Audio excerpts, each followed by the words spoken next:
한 가지 광고하고 말씀 전하겠습니다. 담임 목사님께서 지금 안식 주간에 계십니다. 영육의 회복을 위해서 성도님들 같이 기도해 주시고 또 오셨을 때에 목회 열정과 또 하나님의 일하심을 바라볼 수 있는 그러한 시간이 될 수 있도록 끝까지 중보해 주시기를 바랍니다. 우리 함께 하나님 말씀 나누겠습니다.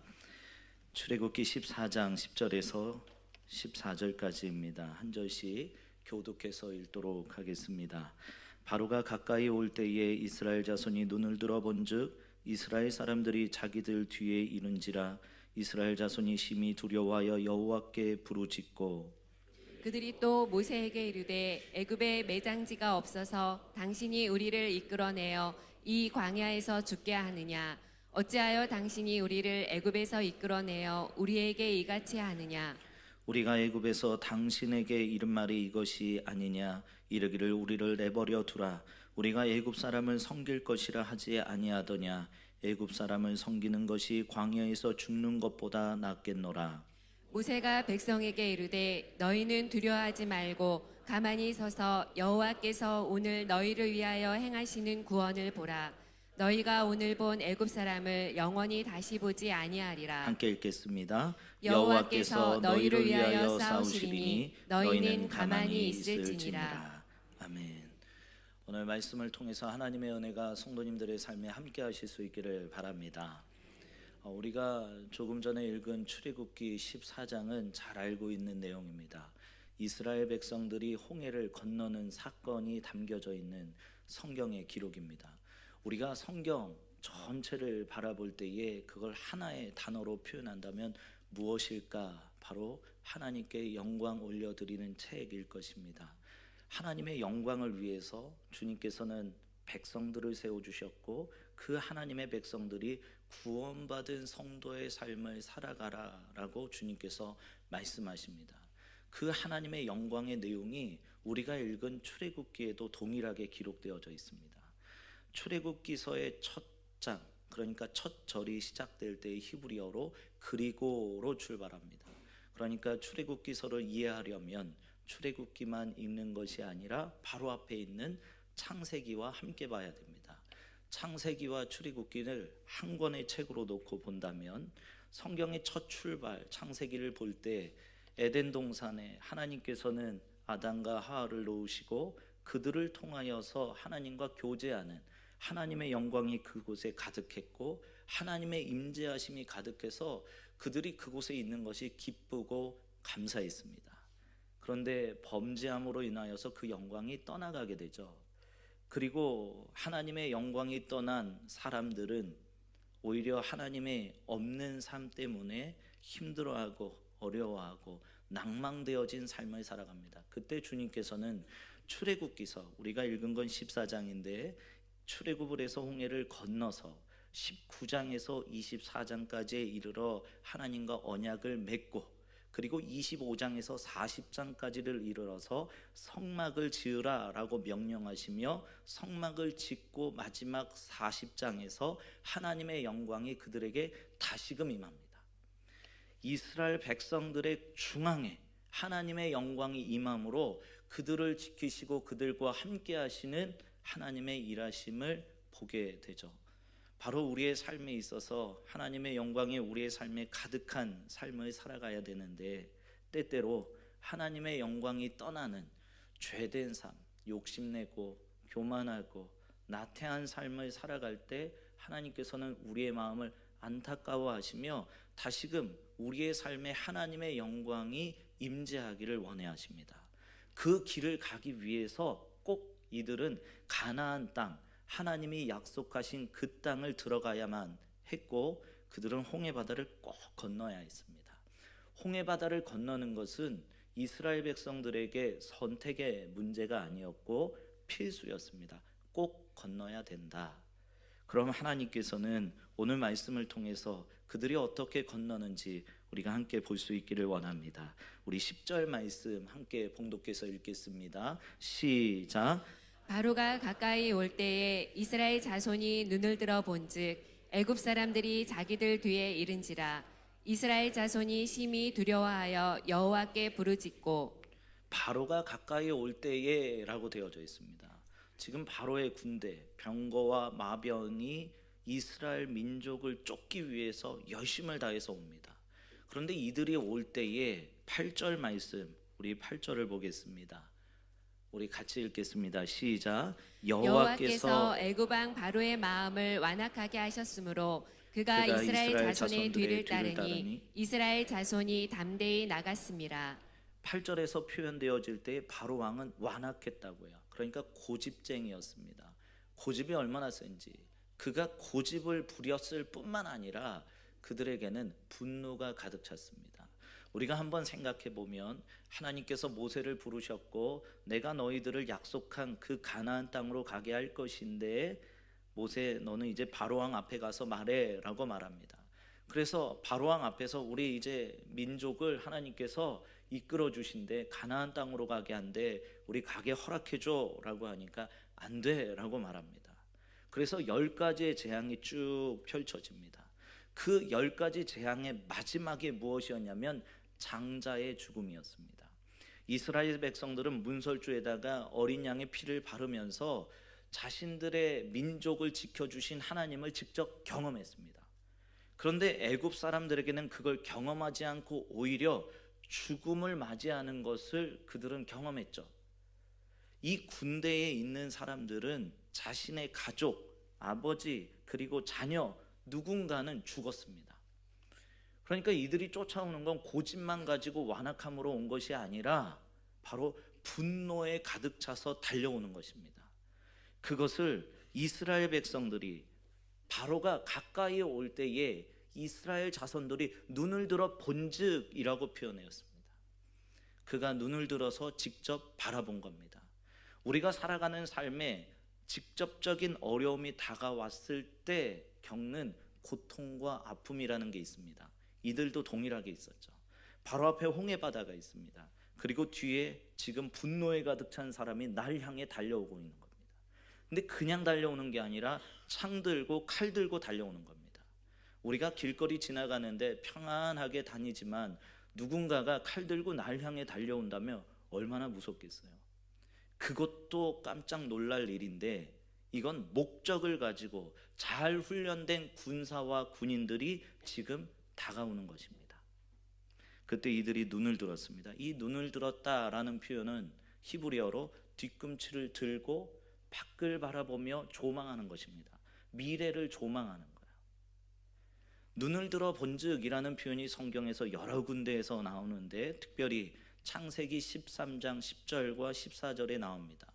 10절에서는 어떻게 표현되어지냐면 이에 롯이 눈을 들어 요단 지역을 바라본즉이라고 되어져 있고 14절에서는 여호와께서 아브라함에게 이르시되 너는 눈을 들어 동서남북을 보는데 그것을 통하여서 일할 것이다 라고 말합니다. 눈을 들어 봅니다. 그런데 그것을 볼 때에 주체자가 누구냐는 거예요. 어떻게 바라보고 있느냐는 거죠. 롯은 본인 스스로 눈을 들어서 봤습니다. 그리고 갔어요. 그런데 아브라함은 그렇게 하지 않고 하나님께서 여호와께서 아브라함을 부르시며 말씀하시기를 너는 눈을 들어서 봐라 라고 이렇게 말씀하십니다. 우리가 살아가는 삶에 늘 갈등이 있습니다. 혼란스러움이 있습니다. 어떻게 해야 될까? 이 일을 어떻게 결정해야 될까? 그 문제 앞에 사람들 모두가 힘들어합니다. 이스라엘 백성들도 동일했습니다. 그들은 죽음, 생명이라는 것을 지금 어떻게 결정하느냐에 따라서 달려져 있는 이 어려움 앞에 어떻게 해야 될까? 200만 명이라는 사람이 그곳에 모여 있었습니다. 한 사람이 말만 해도 참 쉽지 않은데 200만 명이 지금 죽게 되었어 라고 말한다면 얼마나 시끄러웠겠어요. 아무도 통제하지 못했을 겁니다. 그들을 통제하기라는 것은 정말 어려울 거예요. 오늘 성경에서는 눈을 들어 보는데 그 눈을 바라볼 때에 롯처럼 지금 이스라엘 자손들이 그들 스스로 바라본 겁니다. 여호와의 바라보심을 통해서 본 게 아니라 그들이 현실적인 상황 그대로 본 겁니다. 우리가 팩폭이라는 말을 쓸 때가 있습니다. 팩트 폭력. 이거를 좀 더 과하게 얘기하면 팩트 폭행인 것 같아요. 우리에게 있어서 상처라고 하죠. 너 지금 이런 거 같아, 너 지금 상태 이래 라고 말할 때, 야, 너 어떻게 나한테 이렇게 말할 수 있어? 마음 아파하죠. 이스라엘 백성들에게 있어서 지금 그들은 현실을 정확하게 본 겁니다. 그러니까 성경에서 이스라엘 자손이 심히 두려웠다라는 표현은 거짓된 표현이 아닙니다. 우리가 이 성경 한 구절만 보고 이스라엘 백성들 믿음 없어 라고 속단하는 것은 어리석은 일입니다. 하나님께서는 그들의 상황이 정확하게 두려워할 수밖에 없다라고 인정하세요. 하지만 그 안에서 우리가 어떻게 해야 되는가? 우리에게 있어서 어리석음은 어떤 것인가? 세상에서는 지혜롭다라고 표현하는 것은 상황을 제대로 판단하고 지금 환율이 어떻고 지금 우리의 상황이 어떤지를 정확하게 판단하고 이야기하는 것들이 지혜롭다라고 말하지만 성경에서 말하는 그 지혜로움은 좀 다르게 표현되어집니다. 어리석음도 다르겠죠. 시편 14편 1절 말씀에 이렇게 표현합니다. 어리석은 자는 그의 마음에 이르기를 하나님이 없다 하는도다. 지금 이들은 현실 앞에, 그 사실적인 것 앞에 문제라는 것을 정확하게 인지했습니다. 그리고 그 안에서 그들은 하나님 없이 말을 하기 시작하는 거예요. 그래서 오늘 읽은 성경의 11절과 12절을 쭉 읽어보시면 이들이 말하기를 우리가 애굽에 있는 게 훨씬 더 좋았는데 왜 우리를 이곳으로 이끌어냈습니까? 우리가 애굽에 그냥 있는 게 좋았는데 왜 우리를 이렇게 끌어냈습니까? 그들이 불평과 불만을 끊임없이 쏟아내기 시작하죠. 우리가 살아가는 삶에 현실이 있습니다. 이제 명절을 맞이해서 가족들을 만나실 거예요. 만나실 때 여러 이야기들이 오갈 겁니다. 결혼은 어떻게 할 거니? 자녀 계획은 있니? 너 취업은 어떻게 할 거니? 요 말 앞에 다들 가기 싫어 라고 표현할 수 있습니다. 누군가를 만나서 가족이지만 너무 행복할 것 같지만 만났을 때 그 이야기가 올 때 우리는 현실을 마주하게 돼요. 여러분 가장 강한 게 뭐냐면 현실적인 겁니다. 사실적인 거예요. 이 말이 왔을 때 왜 부담이 될까요? 내 삶의 가장 중요한 문제이기 때문에 그렇습니다. 그런데 그 문제 앞에서 하나님께서는 그거에 끝내는, 하나님 없이 미래를 바라보고 하나님 없이 판단하는 어리석음에 머무르는 것이 아니라 하나님이 주신 뜻과 은혜 앞에 거하라 라고 주님께서는 말씀해 주십니다. 그런데 그 말을 하기 전에 이스라엘 백성들이 심히 두려워하며 사람들과의 수많은 만들 속에 그리고 이들이 처한 지금의 상황, 어디로 갈 수 없는 그 상황 가운데에서 이들은 너무 힘들었어요.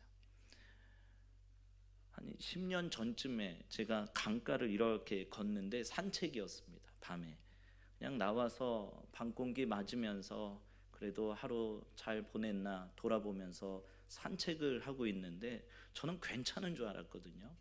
걷고 있는데 갑자기 강변을 보고 있는데 제가 눈물을 흘리고 있더라고요. 그때 알았어요. 내가 힘들구나. 성도님들 살아가시는 삶에 운전하다가 식탁에 앉아서 그냥 가만히 앉아 있는데 그냥 TV 바라보고 있는데 그리고 가족들과 다 하하호 웃으면서 있지만 어느 순간 내 방에 들어가서 앉아 있을 때 눈물을 쭉 흐를 때 내가 진짜 어려웠구나 깨닫게 되죠. 이스라엘 백성들은 지금 그 어려움과 힘든 상황 가운데에서 이스라엘 자손이 심히 두려워하여 그 다음에 뭐라고 표현하냐면 여호와께 부르짖고라고 되어져 있습니다. 성도님들 힘들고 어려운 그때에 여호와께 부르짖을 수 있기를 바랍니다. 하나님만을 바라보실 수 있기를 바랍니다. 주님께서는 딴 게 아니라 우리의 모든 가치관이 하나님께 있기를 원해요. 그런데 우리가 살아가다 보면 인간적인 마음, 나를 먼저 앞세우면, 롯을 먼저 앞세웠고 이스라엘 자손을 먼저 앞세우면 두려움밖에 없어요. 실은 두려움만 있을까요? 서운함도 있죠. 섭섭함도 있죠. 불안도 있죠. 불만도 있죠. 내가 가장 많이 느끼는 것, 성도님들 올 한 해를 출발하시면서 가장 많이 느낀 감정이 어떤 거세요? 가장 가까운 어제 내가 느꼈던 감정이 어떤 거세요? 하나님께서는 그 모든 것 속에 이제 더 이상 두려워하지 말고 여호와께 부르짖으라 라고 말합니다. 이들의 인식이 전환되기 시작합니다. 하나님을 바라보기 시작해요. 부르짖기 시작할 때 하나님을 보기 시작합니다. 성도님들의 삶에 두려움이 찾아왔을 때, 힘듦이 찾아왔을 때 그 눈을 돌려서 하나님 바라보실 수 있기를 바랍니다. 세상을 바라봤던 눈이 이제 드디어 여호와의 말씀하심 앞에 부르짖기 시작해죠. 하나님이 그걸 우리에게 원해하십니다. 그러면 성경은 13절 말씀에 이렇게 표현합니다. 우리 13절 같이 읽겠습니다. 시작. 모세가 백성에게 이르되 너희는 두려워하지 말고 가만히 서서 여호와께서 오늘 너희를 위하여 행하시는 구원을 보라. 너희가 오늘 본 애굽 사람을 영원히 다시 보지 아니하리라. 모세가 백성에게 이릅니다. 그때에 너희는 두려워하지 말고 정확하게 이야기합니다. 우리가 현실에서 만나는 수많은 문제들이 있을 때 그 문제를 가지고 걱정할 수 있고 두려워할 수 있지만 그 두려워하지 말고 라고 정확하게 현실을 인지하는 것에서부터 출발하는 것. 하나님은 모세에게 이스라엘 백성들을 정확하게 말할 수 있는, 근데 이스라엘 백성들이 이 상황에 거했을 때 우리는 던지는 질문이 한 가지가 있어요. 뭐냐면 이들은 야곱은 원래 가나안에 있었잖아요. 가나안에 있었는데 그들이 기근으로 인하여서 애굽으로 이동을 하게 됩니다. 애굽에 이동해서 그들이 430년 동안 민족을 이뤄요. 이때 내려갔던 인원수가 몇 명이냐면 70명입니다.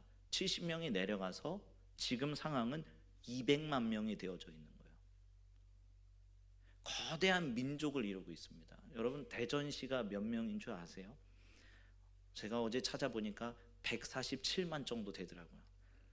그러니까 한 200만 명이라는 사람이 지금 모여져 있는 이 상황 가운데서 하나님이 하시려면, 하나님이 약속하신 하나님의 백성이라면 딴 데 보내지 않고 그냥 가나안 땅에 두고 그 큰 민족을 이루면 좋을 텐데 왜 하나님께서 그렇게 하지 않고 이렇게 어렵게 일하실까?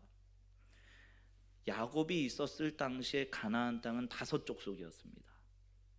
그리고 430년이 지나서 민족을 이루고 다시금 그 땅으로 들어갈 때에는 가나안 땅이 7족속이 있었습니다.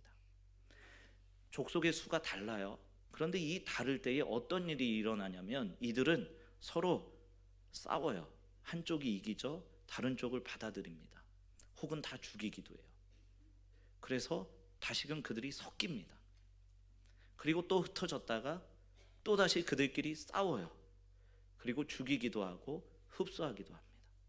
그러니까 이들은 계속 혼합되어지는 일들이 이루어졌습니다. 혼혈이 된 것뿐만 아니라 이들이 가지고 있는 모든 정신, 그들이 가지고 있는 세계들이 다 뒤섞였습니다. 아마 430년 동안 70명이나 되는 이스라엘 민족이라고 표현할 수 있는 200만 명이 된 이들의 뿌리를 올라가서 야곱의 70명 가족이 그곳에 있었다면 어떻게 됐을까? 분명 하나님께서는 그 가운데에서도 일하셨을 거예요. 그런데 하나님이 그렇게 두지 않고 그들을 따로 뗍니다. 떼시는데 이집트, 애굽이라는 곳에 갔을 때에 애굽 사람들이 가장 천하게 생각한 직업이 무엇이었냐면 목축업이었습니다. 이들은 목축을 했단 말이야. 지나다니면서 양과 여러 가지를 이제 그들은 키웠죠. 근데 그것을 바라볼 때 애굽 사람들은 너네들은 너무 천해. 우리랑 같이 섞어 살면 안 돼. 그리고 따로 떼서 고센 땅이라는 곳에 그들이 정착할 수 있게 해줍니다. 하나님이 정확하게 그들을 보호하셨어요. 지금 당장 뒤에서 쫓아오는 분노에 가득 찬 애국 군대를 바라볼 때에는 불평과 불만과 하나님 살아계신 것 맞나? 라는 것이 우리에게 외쳐질지 모르겠지만 하나님께서는 분명 그들을 사랑하셔서 가나안 땅에서 애굽 땅으로 인도하셨고 애굽 땅에서 그들을 200만 명이 되게 하셨고 그들의 발걸음을 지금 홍해 바다 앞까지 내어놓습니다. 성도님들의 살아가시는 삶에 홍해 바다 앞에 있는 것처럼 뒤에서 누군가가 쫓아오는 것처럼 어찌할 바 모르는 답답하고 힘들고 어려운 상황이 있을 때 우리 입술이 제일 먼저 열어서 하나님 안 계신 것 같아, 하나님 없는 것 같아, 끝났어 라고 표현한다면 그것은 우리의 신앙이 반쪽짜리일 거예요. 왜냐하면 오늘 성경에서는 두려워하지 말라, 두려움을 느낀 것, 그리고 두려워하지 말라라고 분명히 말씀하시면서 그들의 현실을 그렇게 인정하는 것이 제일 우선되는 것이었습니다. 그리고 난 다음에 말하기를 가만히 서서라고 표현되어져 있습니다. 가만히 서 있으래요. 근데 이거는 내가 행동을 안 하고 묶여져 있는 상태를 이야기하는 게 아닙니다. 그들이 가지고 있는 모든 마음이 200만 명이 다 공포에 떨면서 우린 죽었다, 우린 어떻게 해야 되냐라고 말할 때에 모세를 통하여 주님 말씀하시기를 너희들 두려워하지 말고 가만히 서 있어 라고 말할 때에 이 일을 행하시는 하나님을 바라보라는 메시지로 그들에게 전하고 있는 겁니다. 성도님들 분주하십니까? 힘들고 어려운 일이 있으십니까? 갑자기 사고가 나고 뭐 질병이 생기기도 하고 경제적 어려움이 생기기도 하고 나 이제 좀 괜찮은 줄 알았더니 가족 중에 누가 또 힘들기도 하고 여러분 그런 일이 있으세요? 그때에 분주해서 막 머리를 굴려가면서 어떻게 해야 될까라는 인간의 지혜와 지식으로 그걸 해결하는 것을 앞서기 이전에 주님께서는 이미 우리에게 말씀하신 것처럼 두려움을 내려놓고 하나님이 주신 뜻과 은혜 앞에 온전히 거하실 수 있기를 바랍니다. 모든 염려를 맡기라 라고 표현합니다. 이 맡기다라는 표현은 원어의 표현은 던지는 겁니다. 여러분 염려가 있으세요? 집어 던지십시오. 던지셔야 됩니다. 그리고 그곳에 하나님을 모셔드려야 돼요. 하나님께서 우리에게 그것을 말해주고 있습니다. 이스라엘 백성들 그들의 모든 두려움을 하나님 앞에 내어 던지기를 주님께서는 원해하셨습니다. 우리가 뒤꿈치 들고 손에 이렇게 하면서 어디를 가야 될까 내가 스스로 머리 싸매서 바라보는 그 조망하는 미래를 바라보는 것보다 하나님이 주시는 것 안에서 하나님이 이끄시는 것 앞에 거하는 게 훨씬 더 큰 축복이고 우리가 걱정하고 우리가 염려할 필요 없이 하나님의 인도하심 앞에 거하는 그 놀라운 일들로 하나님께서는 이끄실 겁니다. 이스라엘 백성들은 그렇게 가나안에서 애굽으로 갔고 애굽에서 하나님은 그들을 지키셨고 그들을 지키시는 것을 거기서 끝나지 아니하시고 다시금 가나안 땅이라는 약속의 땅에 가게 하심으로 하나님의 일하심을 그들이 하나씩 경험하게 하시고 마침내 그들이 출애굽 40장을 통하여 하나님의 영광을 임하는 그들의 삶으로 바꾸십니다.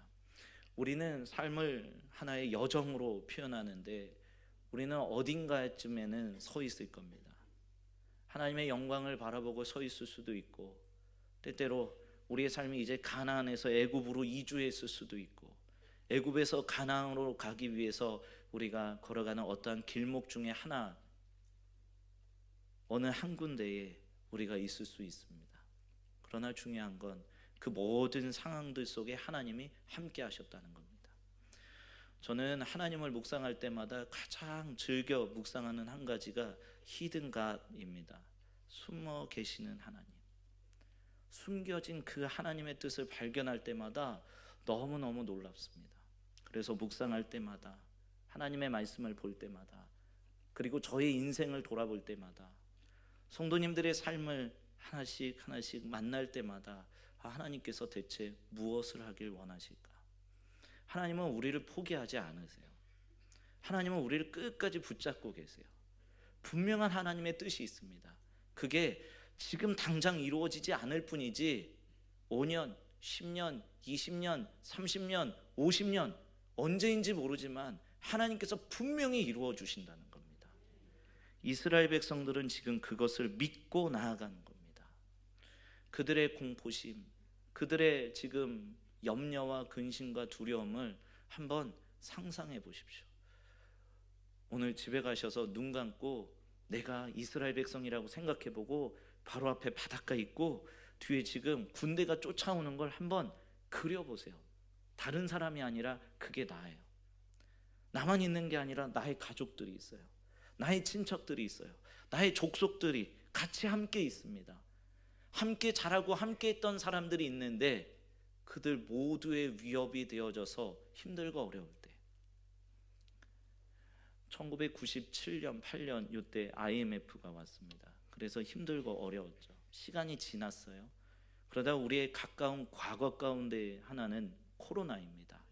코로나가 오고 코로나를 지나쳤을 때에 사람들이 이렇게 표현했습니다. 이제 괜찮아질 거야, 우리 힘내봅시다 라고 말했는데 얼마 지나지 않았지만 우리의 삶은 상당히 힘들고 어렵습니다.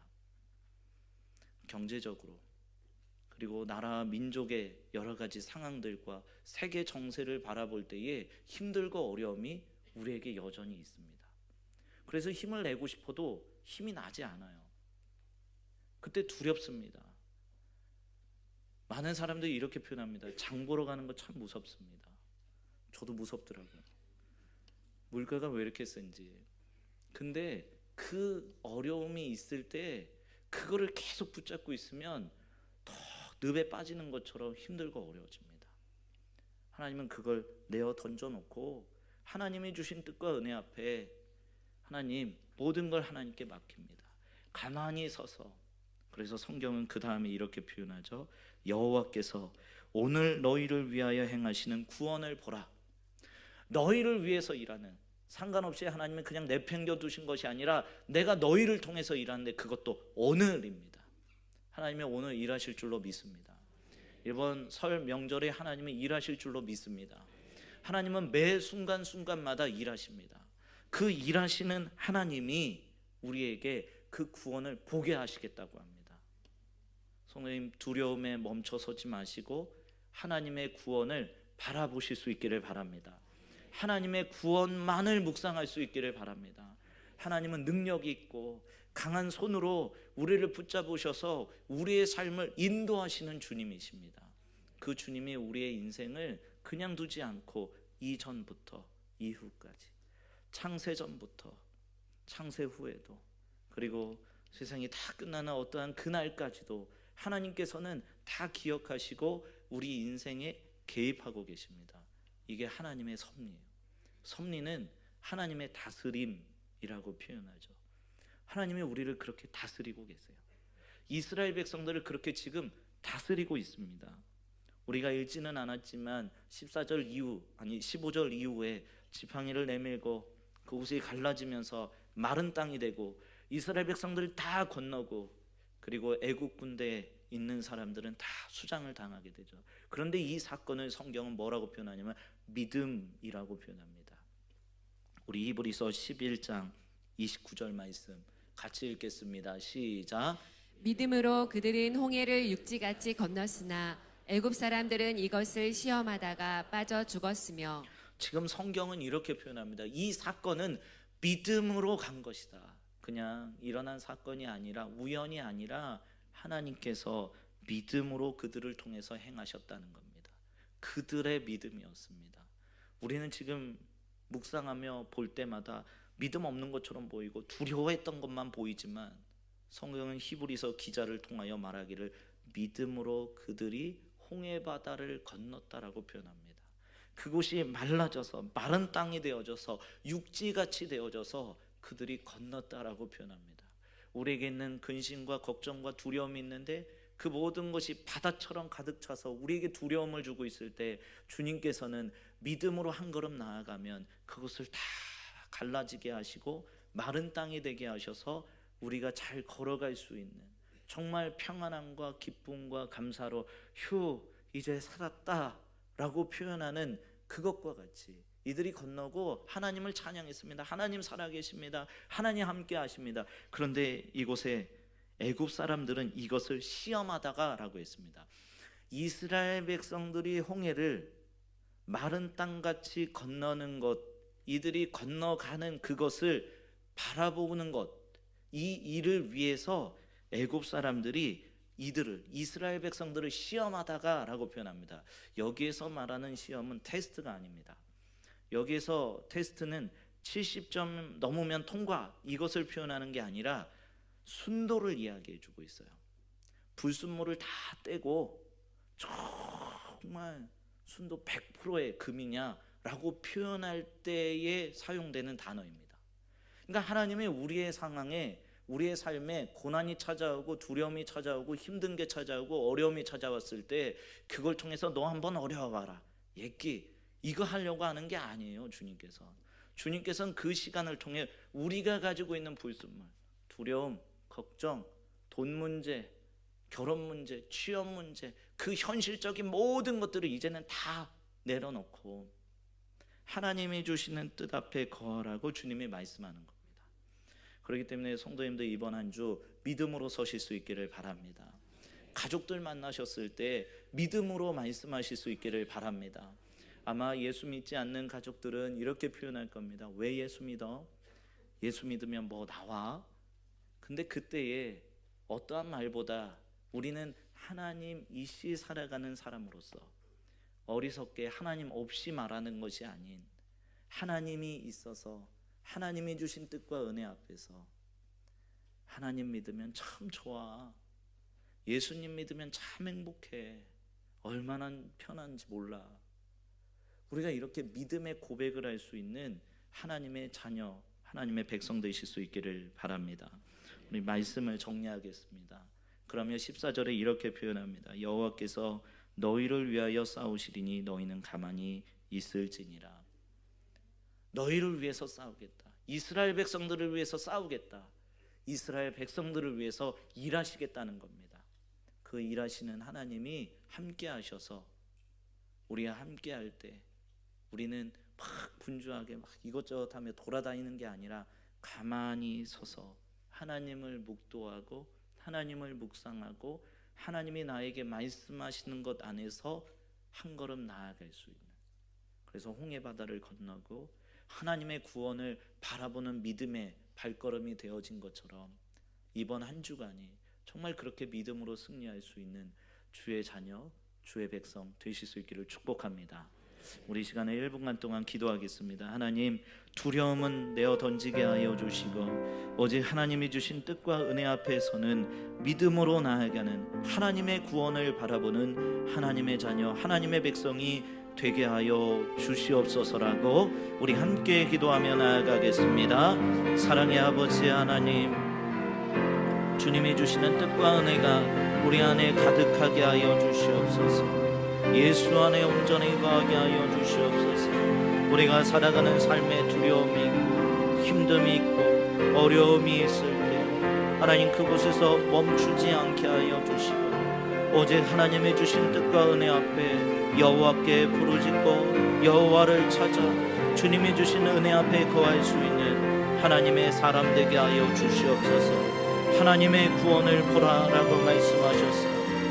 하나님의 구원 바라보게 하여 주시고 우리가 믿음으로 살아가게 하여 주시고 믿음으로 서게 하여 주셔서 이제 더 이상 혼잡스러운 곳에 혼란스러움에 빠져 살아가는 삶이 아닌 오직 하나님께 집중하여 하나님의 말씀 앞에 거하는 하나님의 사람 되게 하여 주시옵소서. 하나님의 다스림이 있는 믿음의 삶 되기를 원하오니 주님 붙잡아 주시고 우리를 위해서 일하시는 하나님, 우리와 함께 하시는 하나님, 그 하나님 바라보며 주님과 설 수 있는 믿음의 사람, 믿음의 자녀 하나님 되게 하여 주시옵소서. 하나님 함께 하여 주시옵소서. 사랑의 하나님, 우리의 삶에 두려움이 찾아왔을 때 그 두려움 주님 앞에 내려놓게 하시고 신앙의 주인공 되어 하나님이 주신 뜻과 은혜 앞에 하나님을 묵상하며 하나님을 묵도하며 하나님 앞에 나아갈 수 있는 주의 백성이 되게 하여 주시옵소서. 우리의 삶을 통해 놀랍게 일하실 하나님을 찬양하며 예수님의 이름으로 기도드립니다. 아멘.